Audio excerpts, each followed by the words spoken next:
Okay, dear students, keeping the examination scenario in mind, because अभी most of the schools में exams आप लोगों के नियर अबाउट है, तो मैं सिस्टमैटिक मैनर में नहीं चल रहा हूँ. लाइक लास्ट सेशन में हम लोगों ने देखा था कि प्लानिंग क्या होती है and the features of planning. तो आफ्टर दैट अगर सिक्वेंसली हम लोग चलें तो फिर जो है importance of planning and limitations of planning ये है. तो अभी मैं उस पर नहीं आ रहा हूँ. जो एग्जामिनेशन के लिए ज़्यादा इम्पॉर्टेंट टॉपिक है हम लोग अभी उस पर आते हैं. एंड मोर ओवर जो लिमिटेशंस एंड इम्पॉर्टेंस वाली चीज़ है तो वो तो तुम लोग अपने से पढ़ करके उसको समझ सकते हो, बिकॉज आपने प्लानिंग और उसके फीचर्स को अच्छे से सीखा. लेटर ऑन फिर हम लोग उसको कवर कर लेंगे, बट अभी हम लोग ज़्यादा इम्पॉर्टेंट चीज़ पर फोकस करते हैं. तो वो चीज़ है types of plans. On my experience मुझे कभी कभी ये फील होता है कि बच्चों को इस टॉपिक में बहुत ज़्यादा कन्फ्यूज़न कभी कभी हो जाता है. लाइक चलो ये तो ठीक है कि टाइप्स ऑफ प्लान में single use plan and standing plan वो they are able to write. But जब मामला आ जाता है कि भाई स्ट्रेटेजी है, ऑब्जेक्टिव्स है ना, पॉलिसीज़ है, बजट है, रूल्स हैं, तो जब उनके ऊपर लिखने के लिए आता है तो बच्चे कभी कभी वहाँ पे थोड़ा सा कंफ्यूज कर जाते हैं, क्योंकि बहुत सारी चीज़ें ओवरलैप हो रही हैं. ऐसा लगता है ना कि ये इसमें भी होगा या उसमें भी होगा, है ना, कि ये स्ट्रेटेजी होगी कि ये हमारा पॉलिसी होगा. तो इन सब चीज़ों पे बच्चों को बहुत बार मैंने देखा है कि कन्फ्यूज़न हो जाता है. तो आज हम लोग कोशिश करेंगे कि उस चीज़ को हम लोग जितना क्लैरिफाई कर पाएँ. ओके, तो सबसे पहले हम लोग ये देखें कि प्लान हम लोग किसको कहते हैं ना, व्हाट इज़ अ प्लान. तो आपने क्या देखा कि ये चैप्टर है प्लानिंग, यानी प्लान करना. लेकिन जब आप एक ऑल्टरनेटिव को डिसाइड कर लेते हो कि among all this course of action, ये कोर्स ऑफ एक्शन पे हम लोग चलेंगे, है ना. तो आपने क्या किया, आपने एक चीज़ पर, एक पर्टिकुलर कोर्स ऑफ एक्शन पे आपने ज़ीरो डाउन कर दिया. यानी आपका पूरा फोकस कहाँ चला गया, वहाँ पे चला गया, उस पर्टिकुलर कोर्स ऑफ एक्शन पे चला गया. तो अब हम लोग बोल सकते हैं कि now this will be our plan. आप डिफ्रेंशिएट कर पा रहे हो. प्लानिंग एक बड़ा सा एक्सरसाइज होता है ना. जब आप क्या करते हैं, एक ऑब्जेक्टिव को माइंड में रख करके और डिफरेंट कोर्स ऑफ एक्शन को आप कंसिडर करते हैं. बट जब आप एक पर्टिकुलर कोर्स ऑफ एक्शन पे ज़ीरो आउट कर देते हो कि okay on this path we will move on, तो अब आप उसको क्या कहते हो कि this will be our plan, हम लोग इस पे चलेंगे, राइट. तो प्लान को हम लोग बोल सकते हैं कि भाई this is a particular course of action on which we intend to go ahead and achieve our objectives. तो इसमें डेफिनेशन क्या लिखा गया है कि plan is a document showing detailed schemes, program and strategy worked out in advance for fulfilling an objective. तो plan को जो है उसको क्या किया जाता है, लिख लिया जाता है. क्योंकि अब मान लो हम लोग उसको भूल गए, मान लो उसमें बहुत सारे स्टेप्स थे, ये जो चीज़ें थी, तो हम लोग उसको भूल गए. और डॉक्यूमेंटेड रहने से क्या होता है कि वो आने वाले जो मैनेजर्स होते हैं उनको वो बहुत हेल्प करता है ना, कि हमारी जो प्रीवियस टीम थी उन्होंने किस तरह से काम को किया, या अगर हमारी नई टीम नहीं भी है तो अगली बार जब हम लोग प्लान करेंगे तो वो हमारे लिए क्या होगा, वो हमारे लिए एक पाथ, एक रास्ता, क्या हम लोगों ने पिछली बार तय किया था वो हमारे सामने रखता है, तो मुझे हेल्प करता है ना. तो हमेशा ये सजेस्ट किया जाता है कि प्लान को हमें डॉक्यूमेंट कर लेना चाहिए, लिख लेना चाहिए. तो उस डॉक्यूमेंट में हम लोग क्या लिखेंगे, बिल्कुल डिटेल में हम लोग उसको चॉक आउट करेंगे कि हमारी स्कीम क्या होगी, है ना, हमारा प्रोसीजर क्या होगा, हमारा प्रोग्राम क्या है, हम कौन सी स्ट्रेटेजी से काम करेंगे. एवरीथिंग को उसमें बड़े सिस्टमैटिक मैनर में मेटिकुलसली उसमें लिस्ट आउट कर दिया जाता है. तो वो क्या हो गया, वो तुम्हारा प्लान हो गया, है ना. अभी जैसे एक केस हम लोगों के देश में बहुत ज़्यादा मीडिया में और हर जगह पे बहुत हाईलाइटेड है, that is the case of Sushant Singh Rajput. तो whatever happen to that gentleman, वो तो बहुत अनफॉर्चुनेट है, बट जब आप देखते हो कि he use to write a diary, है ना, वो हमेशा एक डायरी लिखते थे और ही वॉज वेरी मेटिकुलस, है ना, वो हमेशा आगे के लिए प्लान करते थे, कैसे उसको अचीव करेंगे, उसको सारी चीज़ें सिस्टमेटिकली वो लिखते थे। तो क्या होता है, हम लोग का विज़न, हम लोग का माइंड एकदम क्लियर हो जाता है कि इस तरह से आगे चल चल करके हम लोग अपने मंजिल को प्राप्त करेंगे, राइट। तो ये एक प्लान हो गया कि पर्टिकुलर कोर्स ऑफ एक्शन को हम कैसे इम्प्लीमेंट करेंगे। तो यहाँ पे क्या कहा जा रहा है कि प्लान जो है ना, ये 2 टाइप्स के होते हैं। The first one is single use plan and the second is standing plan. तो अब आप देखो इसको इसके नाम पे कॉन्सेंट्रेट करो। सिंगल यूज़ प्लान यानी जिसको आप एक बार यूज़ करते हो।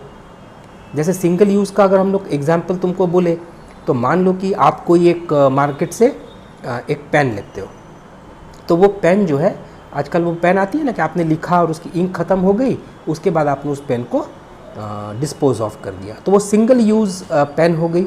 सो वो जो पेन है वो क्या है कि आपने उसको क्या किया कि उससे लिखा एंड वो फिर क्या हुआ कि जब वो पेन की इंक ख़त्म हो गई तो आपने उसको अपने पास से डिस्पोज ऑफ कर दिया। तो we can say that pen was a single use pen, है ना। आपने उसको एक बार यूज़ किया 2-3-4 दिनों के लिए एंड आफ्टर दैट उसको आपने डिस्पोज ऑफ कर दिया। और मान लो आपने एक अच्छी सी पेन ले ली जिस पे कि आप रिफ़िल चेंज करके उसको चला सकते हो, बहुत दिन तक चला सकते हो।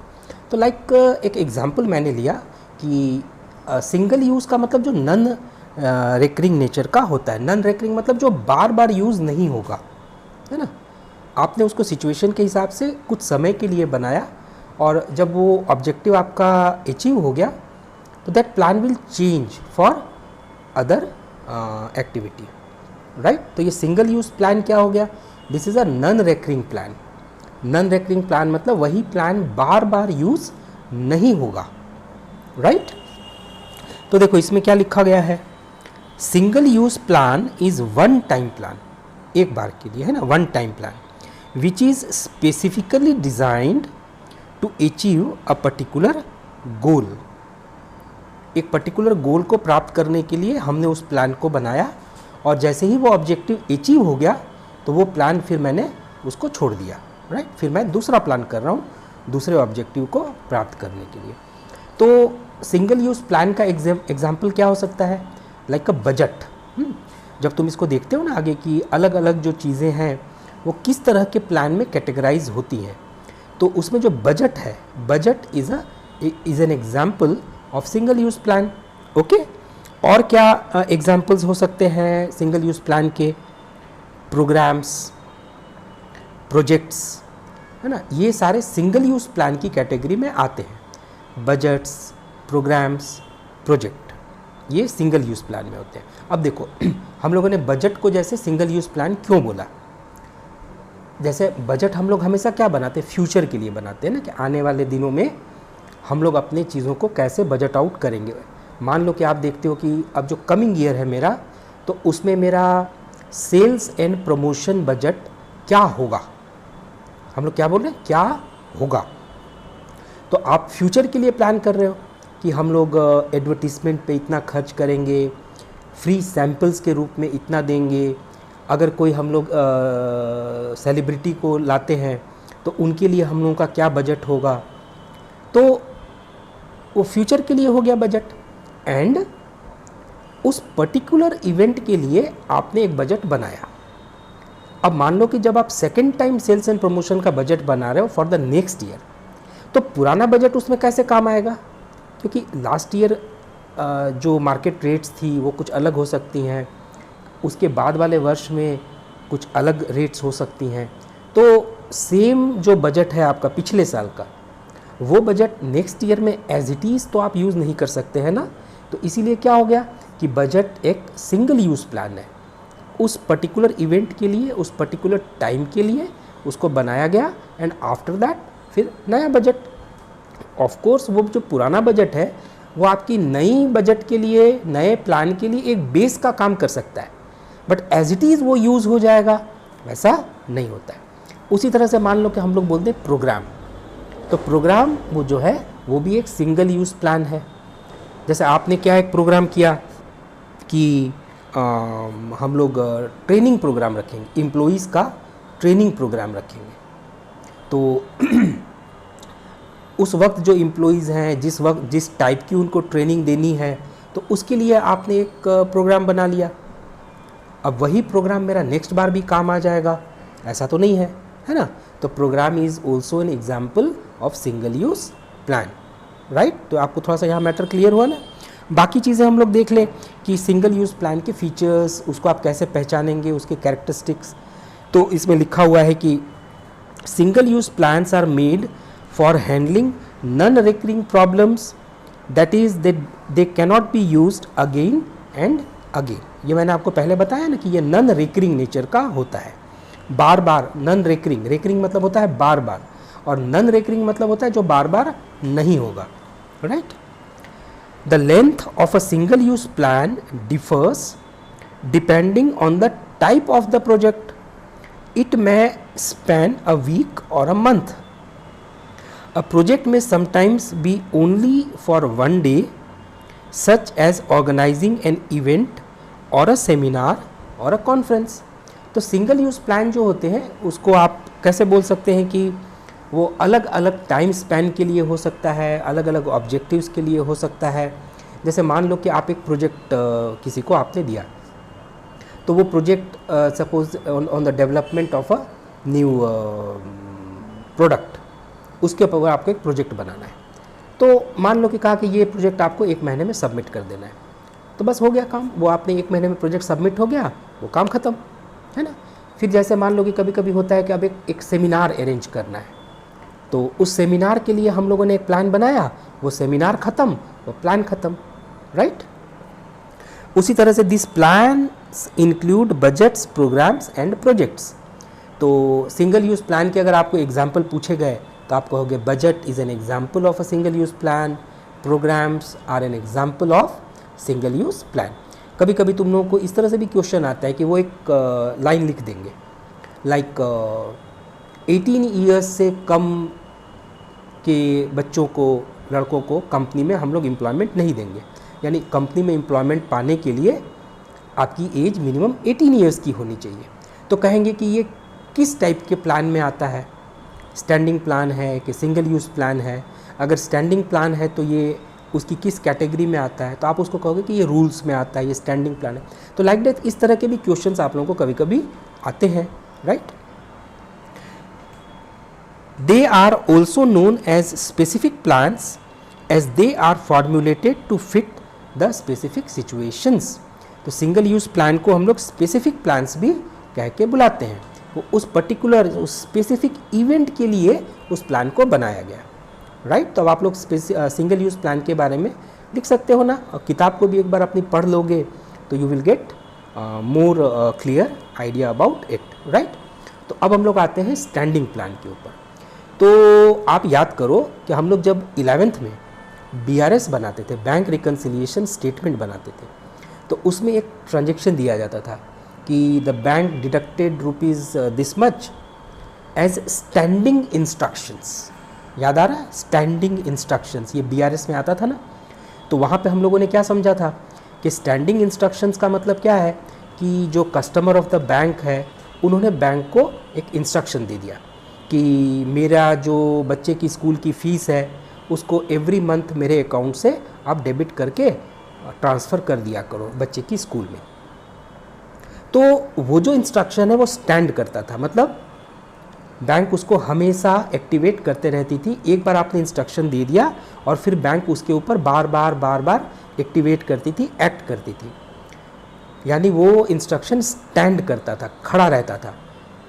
अगर मान लो कि आप बैंक को जाके कहते हो कि अरे मुझे तो अब नहीं, आपकी ये सर्विस मुझे चाहिए थी, आपने क्यों इस महीने मेरे बच्चे की फ़ीस जमा कर दी, तो वहाँ पे बैंक ऑफिशियल क्या कहेंगे आपको? वो कहेंगे ना कि सर आपने आके ऐसा तो लेटर दिया नहीं हमको कि स्टॉप फ्रॉम दिस मंथ, तो जब तक आप मुझे इंस्ट्रक्शन नहीं देंगे तो मैं तो करता ही जाऊँगा payment, right.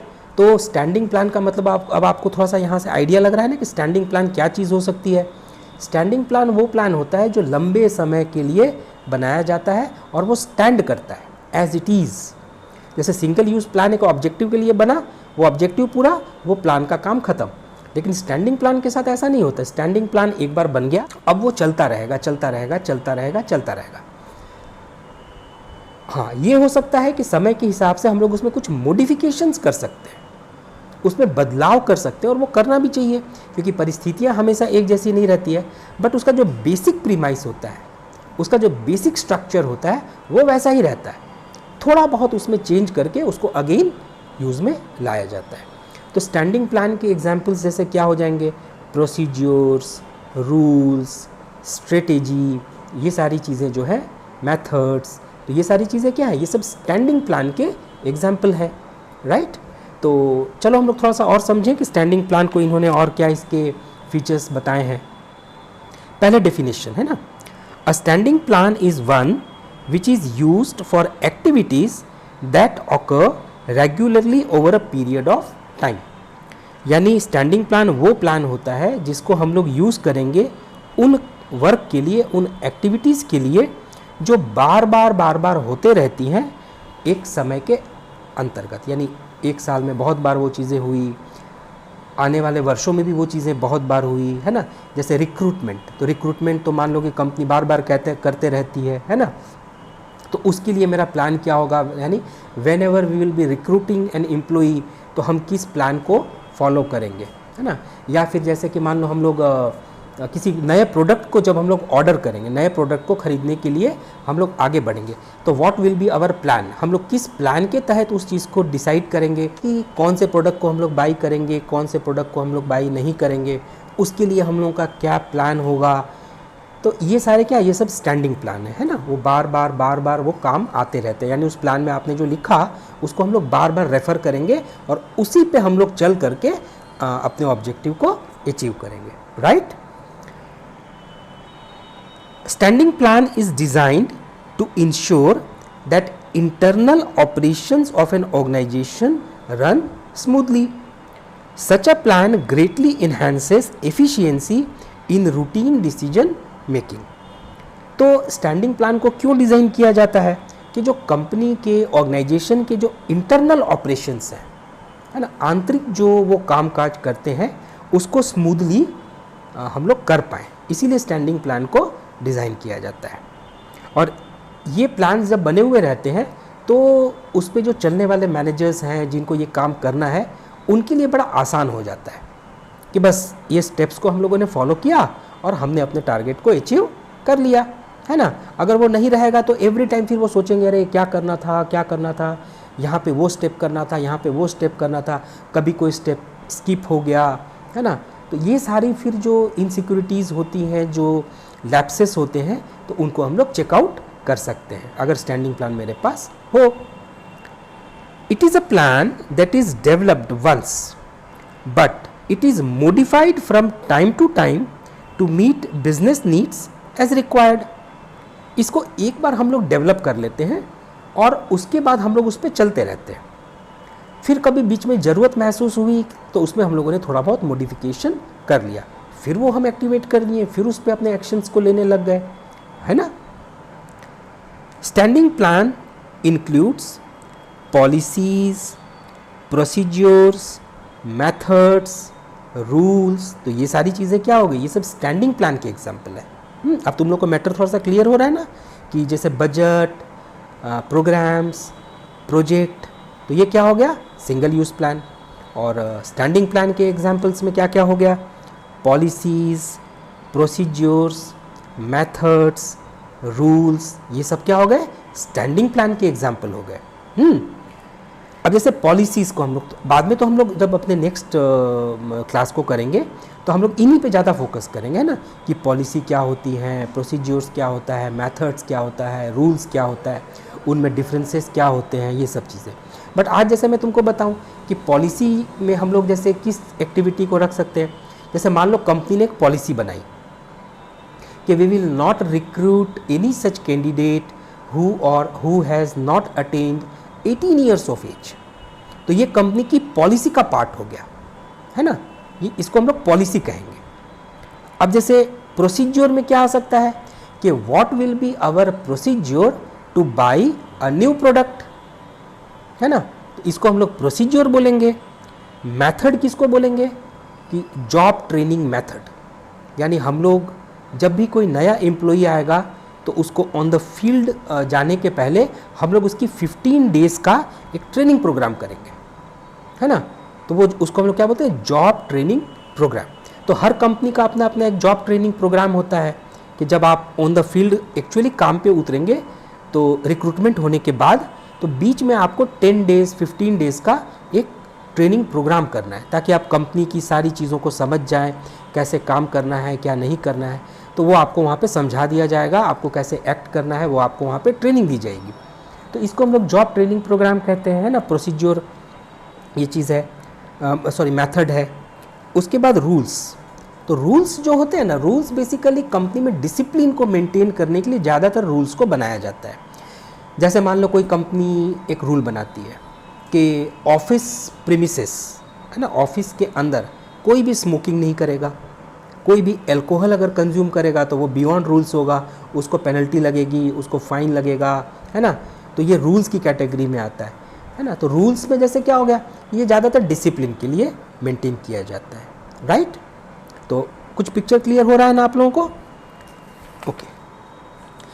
Standing plans help in decision making on problems which are of recurring nature, है ना। जो बार बार होने वाली जो चीज़ें हैं उस पे एक्ट करने के लिए हमको स्टैंडिंग प्लान हेल्प करते हैं। They are also known as multi use plans और रिपीटेड यूज प्लान्स, यानी स्टैंडिंग प्लान को हम लोग multi use plan, multi use यानी हम उसको बार बार यूज़ करेंगे, या रिपीटेड यूज प्लान्स, रिपीट करेंगे, उसी चीज़ को हम लोग बार बार रिपीट करेंगे। ओके बच्चों, तो आज हम लोग यहीं तक रखते हैं। इन आवर नेक्स्ट क्लास हम लोग डिस्कस करेंगे डिटेल में कि मेथड्स क्या होते हैं, रूल्स क्या होते हैं, प्रोसीजर्स क्या होते हैं, बजट्स क्या होते हैं, उन सब चीज़ों पे हम लोग फोकस करेंगे। Okay, so take care.